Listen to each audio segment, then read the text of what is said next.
Hey everyone, you're listening to the Simple Electronics podcast. I'm your host, Simple Electronics, and with me today I have a very special guest. I have Anthony from One Circuit. How are you? I'm well, thank you. Yeah, and pleased to be here.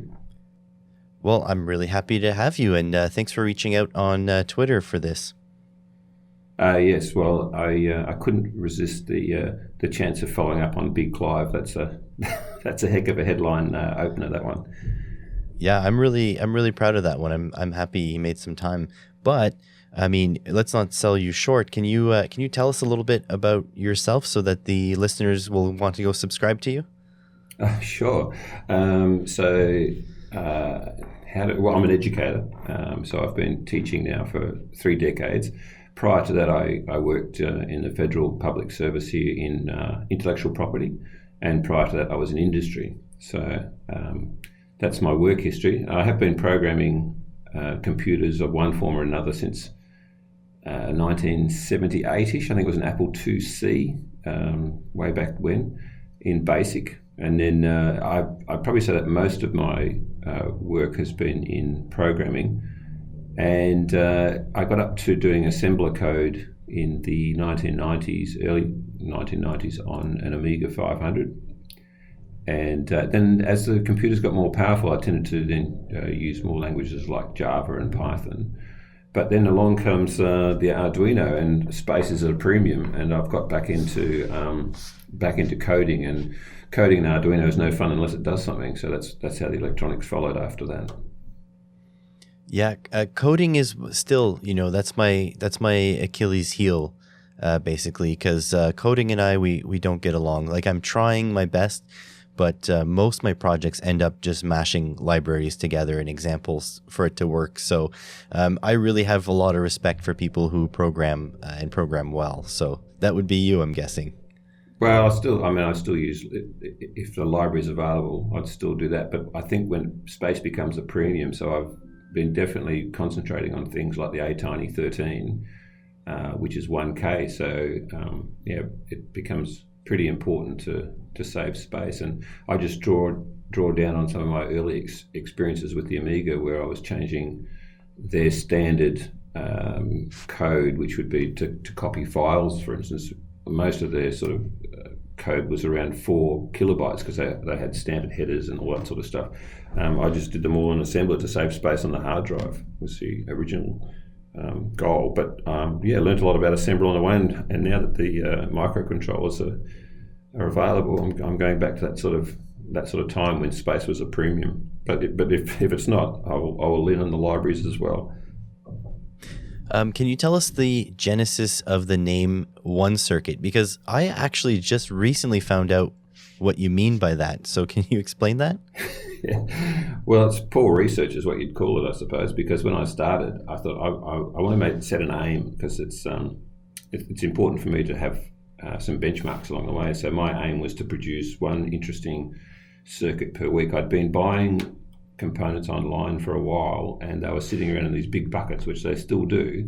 And I thought, wouldn't it be great to just reach into those buckets and grab something fairly randomly and look at it and go, what can I build out of this? So that's how it started. But the poor research comes from the fact that when I registered and started work, it was pointed out to me pretty quickly that there's another One Circuit more famous than me, and he mostly does arcade sort of stuff. So thinking about it, I probably should have done a bit of research before actually choosing the name. It suits, but it's not the only one out there. Yeah, well, talk about poor research. I'm called Simple Electronics, and there's a way bigger channel called Simply Electronics, which quite often I've gotten Patreon subscribers that unsubscribe after a month, and the exit survey says, I thought I was subscribing to Simply Electronics. Whoops. There you go. Yeah, never mind. Yeah, so I did reach out to One Circuit, the other one, didn't get a reply, so I'm assuming he's not too fussed that there's a guy in Tasmania pottering along on his breadboard every week. What's the weather like in Tasmania? I have to ask because Canada's on fire right now. Yeah, I saw that. Look, I've been looking at some of the temperatures in the northern hemisphere and going, oh my God, what a summer you are having. But we're midwinter, so it's not unusual for me to wake up to 0 or 1 degree, and we get up to around 12 or 13 degrees. This is Celsius during the day. Wow. That sounds just like let's say early summer for us usually. Yeah, it's pretty pleasant though. I mean, it's sunny outside at the moment, and that's the one thing you can say about Tasmanian weather. It gets a bit of a bad rap, but we have a lot of sunny days. Yeah, and that's where I guess one of your projects comes in. You were having a lot of fun with the QX5252 chips, weren't you? Yeah, and still am. It's certainly one of my favourites, and I love the idea of something for nothing, and the idea that you can sit a little solar panel on the windowsill all day and then do something with it with the power accumulated. And it's a multifaceted project really, because it's got the whole how do you squeeze the most out of the QX5252, but it also at the other end, if you are going to do something with the power, say with an ATTINY 13, how do you reduce the power requirements of that? So that led to setting the clock at 128 kilohertz. Instead of, it can gallop along at up to 9.6 megahertz, and that makes a significant saving. And swapping over from C to assembler has made a difference as well. Looking at the code and how it's being used. So pleased to report that even in the middle of winter here, where we don't, I go to work in the dark and get home in the dark, but those little projects are still ticking along. So it's been a great journey, and I'm still exploring, because I was thinking about how do we also get energy out of it during the day when the sun's actually shining, and I made the assumption that if I use two of them, that could be a way around it, and it did work. But then I discovered that there's a SOT 23.5 version where you can actually switch it on and off by pulling one of the pins. I think it's low. And so now I've got projects that go day and night, whether the sun's shining or not, which is great. Can you just give us a quick rundown of what the QX5252 is? Because you and I know, because you've been working with it and I've ordered some. But what about for the listeners? Can you just give a brief description of what it does?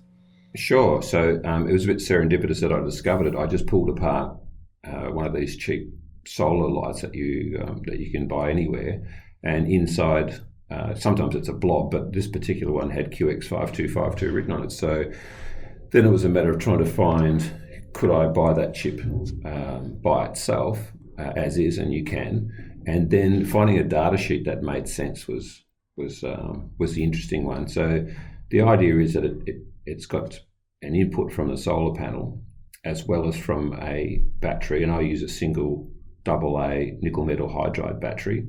And so when the sun's shining, this is in the TO92 form of the chip.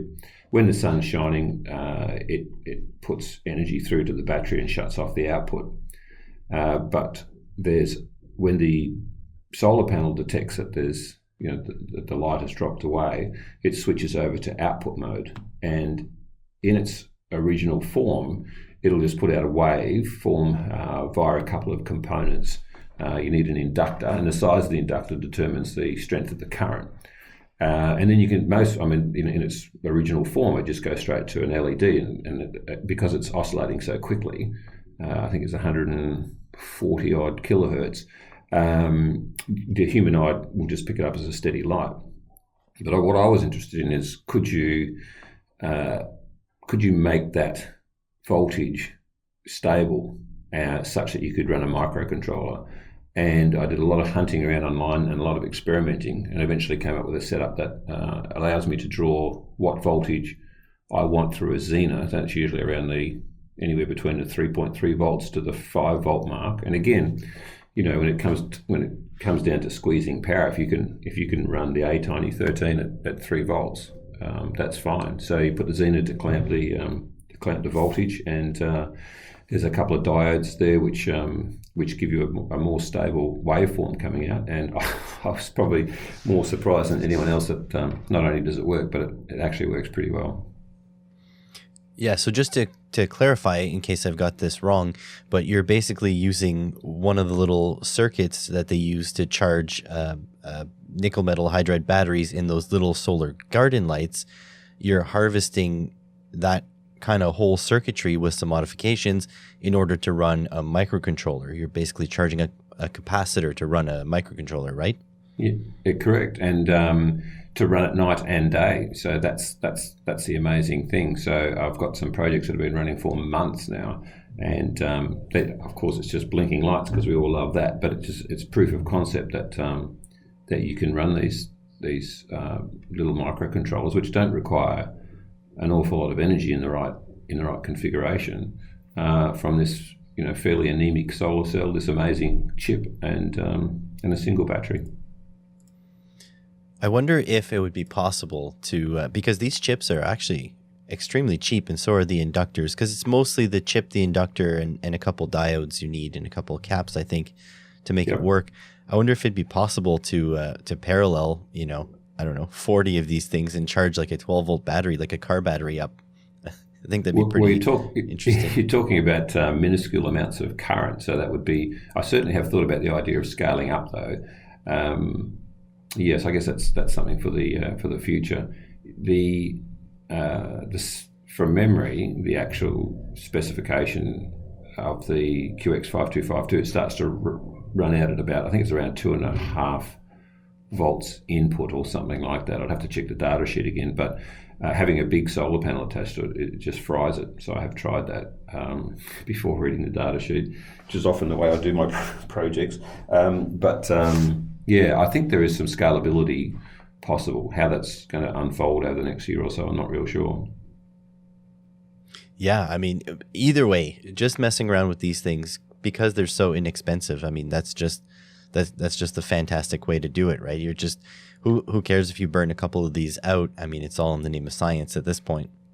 Exactly, yeah. And I think I was very fortunate when I started getting into this sort of line of inquiry, I suppose, that the chips were available fairly cheaply and freely, and the freight was good. And I mean, even at that time, the Australian government wasn't even charging any goods and services tax on incoming, which they are now. But there was a bit of a golden era there of a year or two where I just thought, and it was often in response to a YouTube video. Someone, I'd see someone say, "Hey, I'd like to have a look at that," and so you just put an order in, and then it'd arrive. And that's how I accumulated, as I said, lots of buckets. And now it's fun playing. But I do worry about the people just starting out, because it's not good for supply and price at the moment. And freight, it just seems to be all a bit tricky. Yeah, I think the whole world still needs to recover from the 2020 from hell, basically. Yeah, it seems to be rolling into 2021 when it comes to microcontrollers. I mean, some of the chips that I used to order and just wonder, how on earth I was so lucky to get them in at that price. Well, if you can get them now, and that's one part of the equation, but the prices are just, for a hobbyist, just prohibitive. Yeah, actually, speaking of which, I was talking to Big Clive last week about the Paduk microcontrollers, and you actually soldered up. I was talking about the free PDK project, and you actually soldered one up. How did that go for you? Oh man, what a journey that was. Yeah, so let's say in the end successful, but boy did I learn a lot along the way. So it's an amazing project. It all started, of course, with Dave and EEV blog and people trying to reverse engineer these chips, which were so cheap and seemed to have such amazing capabilities, and they did. And so I thought, probably about a year or so ago, I'll jump on that bandwagon. So, but my soldering skills were not really up to the requirements. So one of the branches that I took was I'll make my own version, which was just hubris, really, because in the end, their version is put together for a reason, put together by people who know what they're doing. My version was put together by someone who didn't really understand what they were doing, and that's all documented on the YouTube channel. But that branch has pretty much died, although at the moment I'm thinking about digging them out and recovering the STM32s on there, because they're worth quite a bit now. But the second thing I did was I thought, well, if I can't solder these little components up, I will try to do reflow. So I delved into the whole subculture, I guess you'd call it, of buying a cheap toaster oven from the local store and repurposing it. And that's how I got my first working Padauk programmer. And that's quite a joy, quite a journey, but lovely result. Yeah, I really wish there was. I wish they made the Padauk programmer in kit form, because I think the biggest thing for me is that, like, if I'm going to be ordering, like, let's say a surface mount switch or a diode or a regulator, I would have to order 100 of them for it to be economically viable to get them in, like from AliExpress or whatever, and then get them shipped to Canada. So, I mean, like, I love the fact that there's an open source programmer for it. I just wish someone would assemble kits. I would gladly pay them a little bit more, right? So I don't have to order like 100 parts that I'm going to use one of. This is the downside with it, I think. Yeah, and that's the direction that I thought I was going in. And I think when I'm documenting what I call the old man version of the program, I say, I'm not sure this is completely dead, because you're quite right. If there was a version that was essentially throughput and you just ordered it in kit form, people would buy them. Of course, at the moment, the real problem with that is that you can't get the Padauk chips for love nor money either. So it's an interesting time for that whole project. But the work that's been done is astonishing, and it was, like I said, really pleasing to get to the point where I could actually program one of these things. And I'm now, since then, taken it to the point where I've been using it where the ATTINY 13 was. So I'm starting to look at replacing that, essentially because it has 3 independent 11-bit PWM channels, which for the price of it is astonishing. So I'm looking at programming that, and even starting to relearn some of my old 16-bit assembly arithmetic. So there's a few videos coming up on that at the moment, which I imagine a lot of people would be turned off by. But the whole point of it is that if I'm going to dive into the Padauks, I would prefer to do it at an assembly level. So that's currently what's on the back. Well, not so much the back burner, but it's bubbling along in the background, let's say. Yeah, is that the problem with those Padauk microcontrollers, that they really don't have the memory that the ATTINY series has? No, I think, I used the PFS 154, and that's actually double the memory. So I think the real problem has been, when I first looked at them, the data sheet was a nonsense. That's really quite good now. They've done really, really well. I think the last version was produced in English around about June last year, and it's really good. And of course, the free PDK project has such a lot of information on there for people who are experimenting around the edges like myself. And people post stuff there, and I hope to eventually be able to contribute in terms of code as well. I guess the thing at the moment is I've been successful in programming in sort of a version of C, which they use the small device compiler, the C compiler for, the SDCC, and that's fine.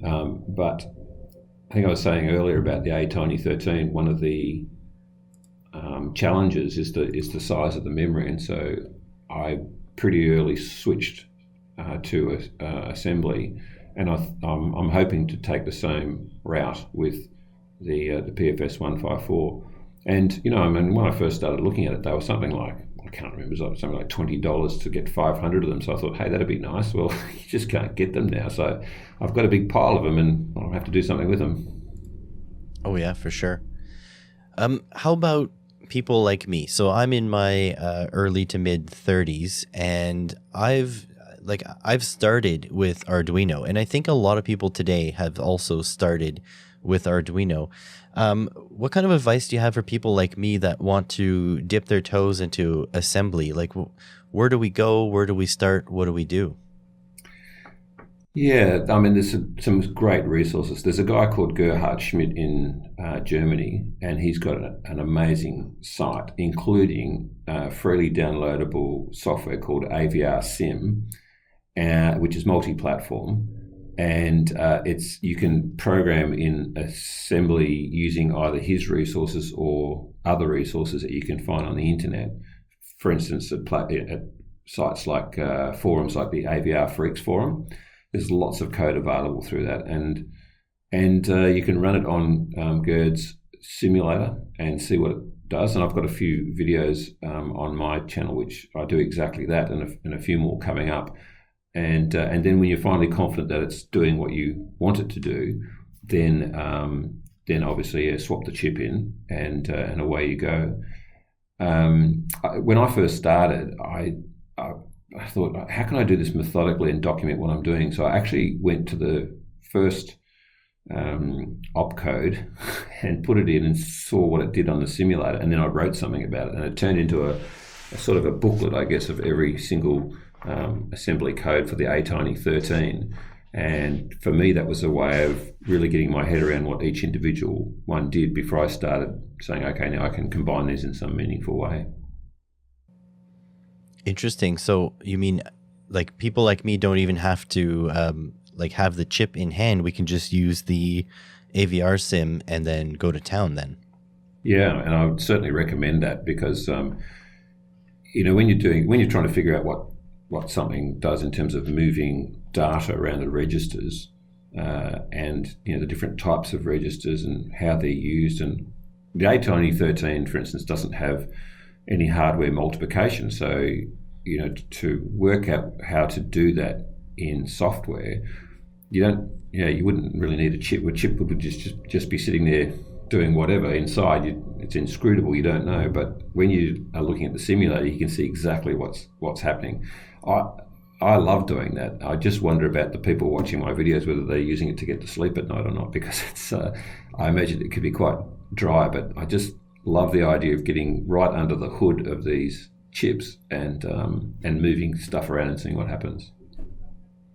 Yeah, that's really interesting. I'm still basically right now, the thought of programming a PIC microcontroller with a PIC kit is already daunting for me. So assembly language will have to wait a little bit, but it's definitely on my to-do list. Yeah, I think a natural progression from the Arduino to go the other way is the ESP8266 or the ESP32. There's such lovely devices to take what you know from Arduino and then add a Bluetooth or a Wi-Fi component to it. So when I teach students, I don't go down the route of assembler. They can do that at a later stage if they want. Of course, we talk about binary, and we talk about logic and all that sort of stuff. But for sheer bang for buck, for them is to be doing something that they can control using their phone over Bluetooth. And those little chips, they're cheaper than an Arduino. And some of the modules that they're available on are just amazing. So, yeah, that's another direction to go. Not going down to the smaller ones with the assembler code, but doing this connectivity between devices, or between the devices and the internet, or what have you. The sky's the limit. Or even just using the fact that it's a 32-bit. I think it's a dual core processor on top of that. Oh, the ESP32 is amazing, some of the capacities. And there's a few different versions out there. But, multi-core. I think there's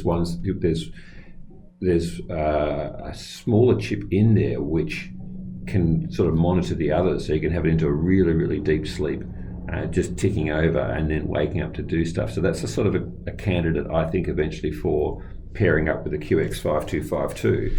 I live in a fire hazard area, and I have done some experimentation with having sensors out there that then can, let's say, pick up a change in temperature, or perhaps pick up a gas, or pick up infrared, whatever it happens to be the trigger that there's a fire front coming through, and then maybe communicate maybe LoRa, I guess, or through an array of these sensors to get back and say, hey, 10 kilometers away, there's a front coming through.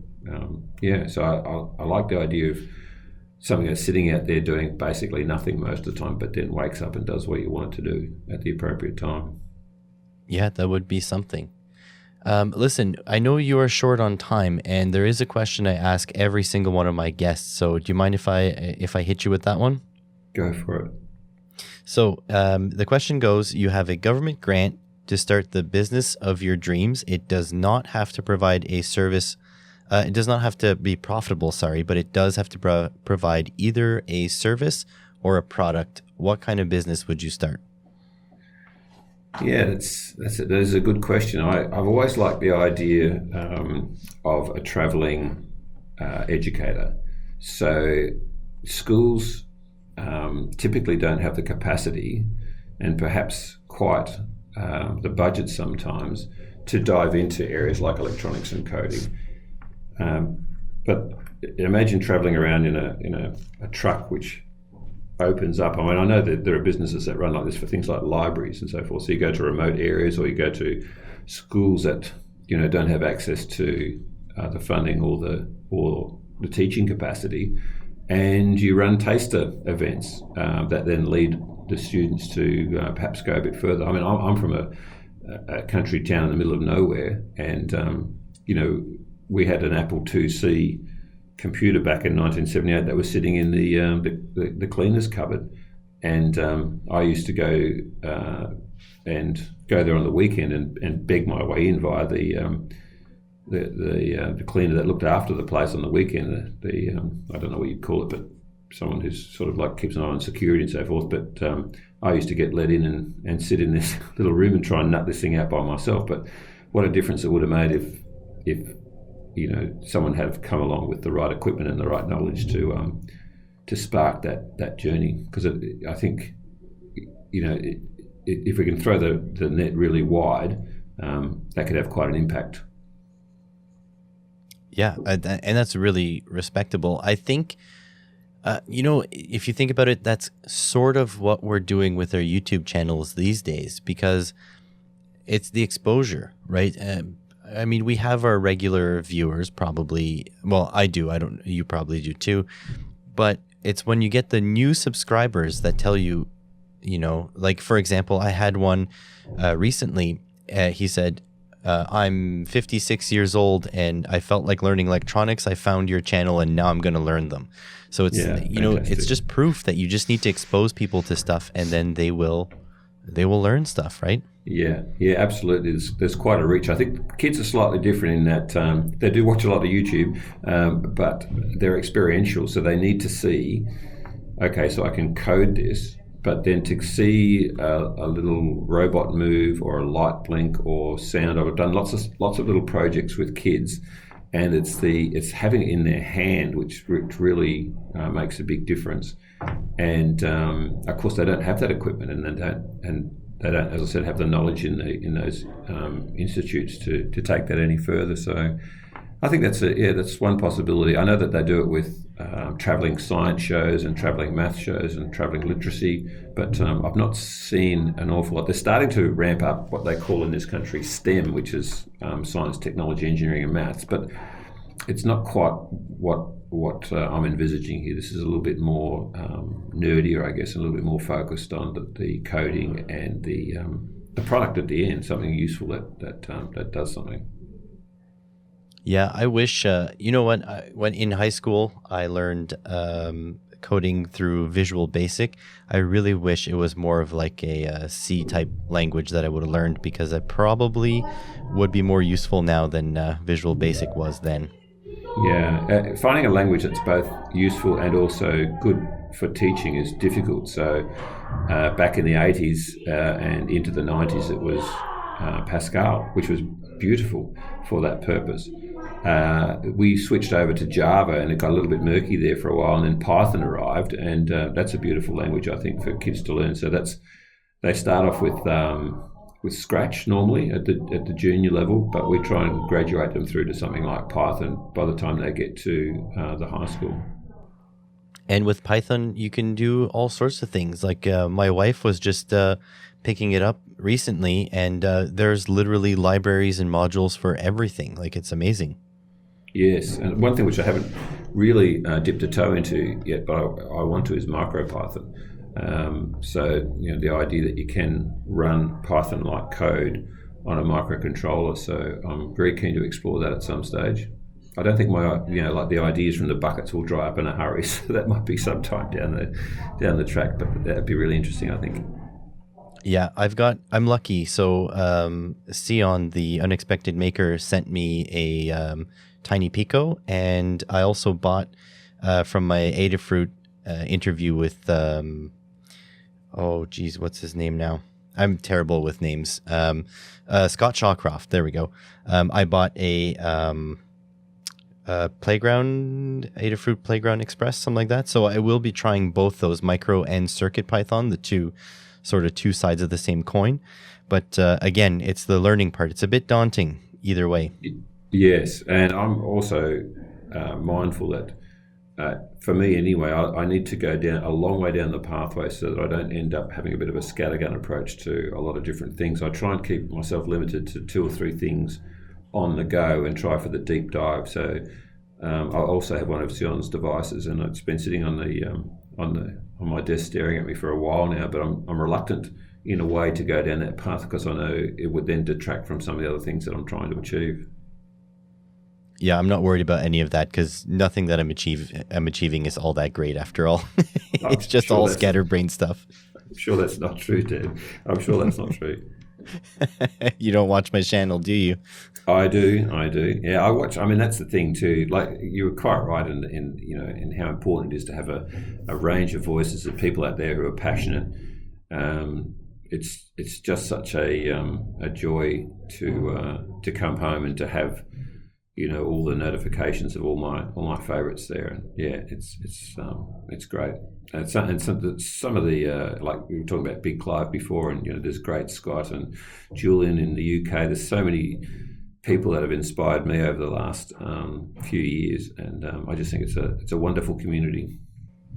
Yeah, I think Julian's approach is probably the best way for me to learn programming, because he sort of cuts corners and he like takes pieces of code out and stuff still works. So it's very encouraging to me. When I watch Julian's videos, I'm like, you know what, maybe I could do this. But when I watch someone who's like very good at programming, they just go too fast and it's just way over my head. Yeah. Well, I think that you can't overrate the importance of play, and that's where working with kids is great, because there's no fear and they love to play, and that's when I think you get things done. So if you can sort of tap into that idea, I think we are talking before about cheap components that could blow up, but it doesn't matter, right? So you just have a bit of a play and see what happens, and it's that lack of fear, which often leads to a breakthrough. I'm going to be really honest here. I work with tradespeople. I teach tradespeople, and watching them type the incorrect password 3 times in a row while doing the old hunt and peck routine on the keyboard makes me think that I wouldn't want to teach a programming class. Is there any truth to that, or what? Yeah, look, it's always a fine line between allowing them to make mistakes. It's called productive struggle. Where there's a bit of sweat on the brow, but there's still progress. And that's really in the realm of a competent teacher, is to try and evaluate every single person in the room as to see how much support that they do need. So there will be those ones that you have to reach over the shoulder and literally point at the screen and say, there's the error. But there are others that you judge from knowing them, where you say, okay, so I can see the error on the screen. It's something to do with the way that you've set up your variables. Do you want to take a look at that? And then you come around in a circuit, and more often than not, if you've made the correct judgment, they've been able to fix it. So teaching is a bit of a juggling routine, as you know. So the one size fits all method when it comes to anything, but particularly programming, is not going to work. Yeah, I think that's where my disconnect happens, is that my students are coming to me to learn about cars, and then they're kind of blown away when we have to talk about computer skills. So at least programming in the context of a programming class, at least the whole context is continuous, right? Yeah, and isn't it interesting though, with talking about programming in cars, about what the worldwide shortage is doing to the car industry. That was quite a shock. And now you've got companies in Germany setting up their own chip manufacturing to deal with the shortage. So it's just fascinating what's going on out there at the moment. Yeah, the USA is doing that too. I think Canada might be doing that as well, but in a slower pace. I mean, we're only 35 million people here, so I mean, I don't think we have much drive to build giant fabs like that. No, and it would make more sense geographically for Europe as well. And of course, they used to do it, so they're just really often retooling. They're not setting up from scratch. They know what to do, but they've been so reliant on the Asian manufacturing for such a time that when that has proved difficult, they can jump back straight in. And it's the same with Australia. We would really struggle to manufacture from scratch. So, but very interesting times we live in when you've got, obviously we've got a level of technology where we expect in a car that everything is controlled, and then how fragile that becomes when there's a problem with programming or supply of chips. Australia, if you look geographically, I mean, you guys can almost get silicon delivered by land. I mean, if you take enough detours, it's close enough compared to like North America, for example, which you have to go all the way across the ocean. Things can go wrong pretty quickly. And so they should have seen this coming before. Absolutely, and it's the old story when it happens. I mean, every time you've got a monopoly or one or two players in the industry, of course it's going to go wrong. What always surprises me, there's no plan B, that people are scrabbling around when it happens. And perhaps we need to be a bit smarter about the whole idea that if you've just got the one supply chain, you might need to do some diversification along the way. Who could have predicted a global pandemic aside from scientists for the last 30 years? Indeed, yeah. And it's amazing how I find it fascinating how politicized it's become, and also how we have had pandemics on this planet before and we don't seem to have learnt from them. But the being somehow the science being linked to a particular political persuasion, I just find that amazing. Yep. Try living in my geographical position. We've got neighbors that politicize everything, so it's quite the shame.